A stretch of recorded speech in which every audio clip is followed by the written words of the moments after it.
I can relate to it, and if I overcome it, I am credible.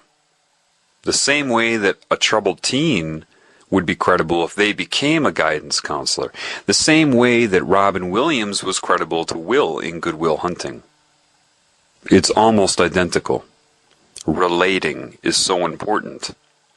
Even though they still try to entice me and corrupt me and hurt me, well, that's expected, isn't it? I mean, if you go up to a drug addict and tell them to quit, they're going to hate you.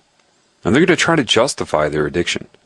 Then they're going to try to offer it to you. If that doesn't work, if the fight doesn't work and hurting you doesn't work, they're going to try to get you to do it. Doesn't the alcoholic always want to pour you a drink? Misery loves company. Why? They're trying to justify their condition because they're frightened. They're frightened of the unknown, which is why they use the unknown to scare givers. Givers are in a situation of amnesia.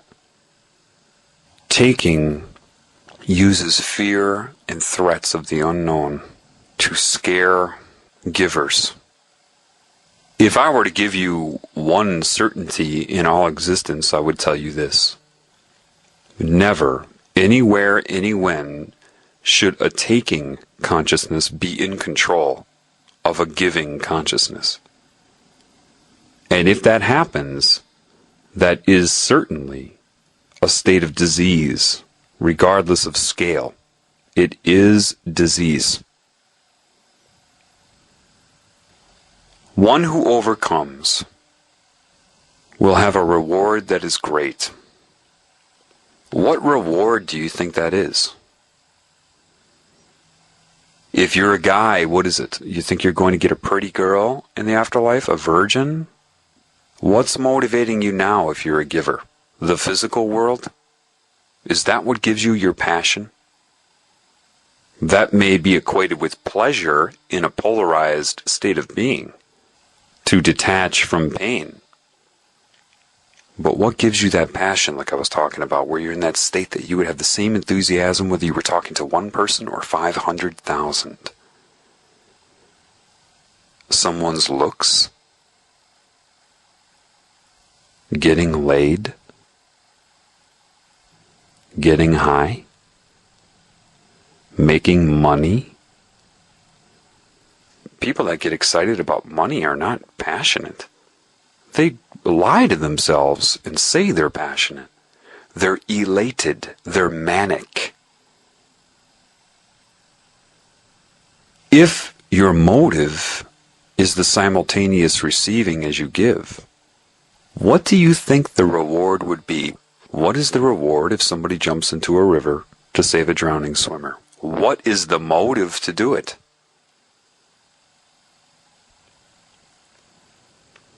If you have a friend who's a drug addict and you try to help them, what would your reward be if you overcame the problem?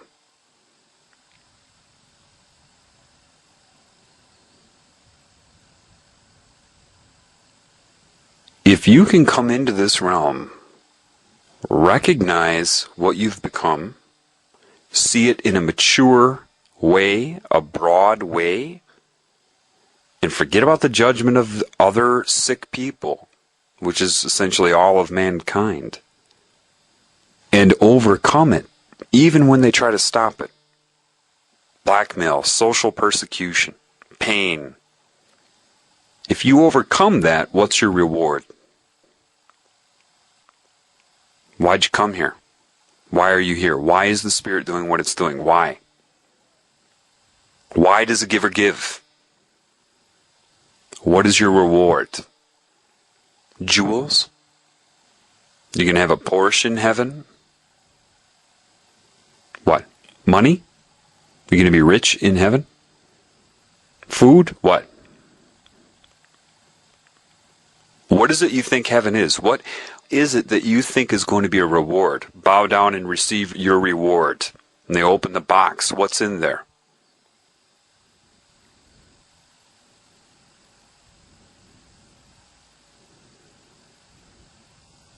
What material thing could you be given that could even match the motivation of sacrificing yourself to help?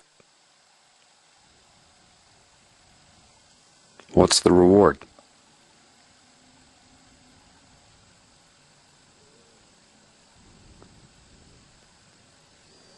Why make a sacrifice? Why did Christ sacrifice himself? They didn't sacrifice him, and it certainly wasn't to please some deity, like it's sold to certain groups. They can justify the story and believe the lie all they want. Why would anyone do that? What was the sacrifice? When you say, I've made a sacrifice today, I sacrificed my time, I sacrificed this, and your motive can't really be traced to the ego, why would you do it? What do you think? Christ was concerned with the opinion of human beings? Who do you think he was trying to motivate? You are all subjected to that which his sacrifice was for. In other words, it was a way of saying, hey, you have a severe problem. Do I enjoy this torture you're imposing upon me? Would you be able to withstand this torture you're imposing upon me? Can you trace my motive to my ego? Why would I be doing this? How important are you? You have a disease and you're comfortable with it right now. And you're hurting me badly.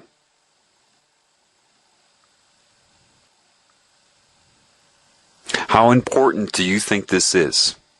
Now, if you're still in a taking energy, you don't care any more about that than a mosquito cares about hurting you. You don't even consider it.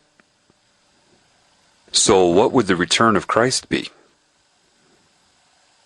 What, do you think that man and that personality is going to return, do something, smack you all up, give you a big spanking? What? How about the realization from within what the value of life is? And when you truly know what the value of life is, you will know that it is irrelevant of scale.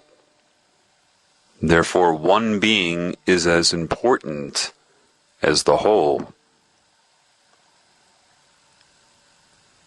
When it is realized what that man actually did, and any like him that did the same thing, and why?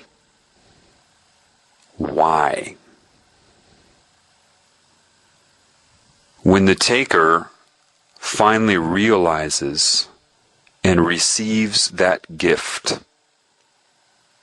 the gift is timeless. When it receives the gift, forgiveness is the wrong word, except if you really look at the word, for I give. When a taker receives, it is also a giver. When it's on that wavelength, it has knowledge. When it has that knowledge, it understands. When it understands, it will metaphorically collapse, metaphorically cry. It will be in awe of how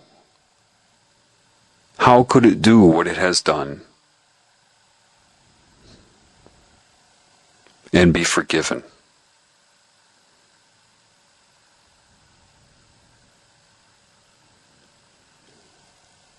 What in the world has that type of capacity?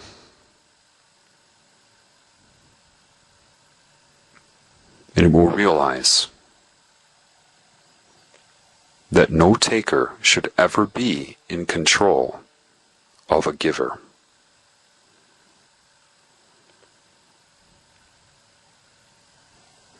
That's enough for now. Thanks for listening.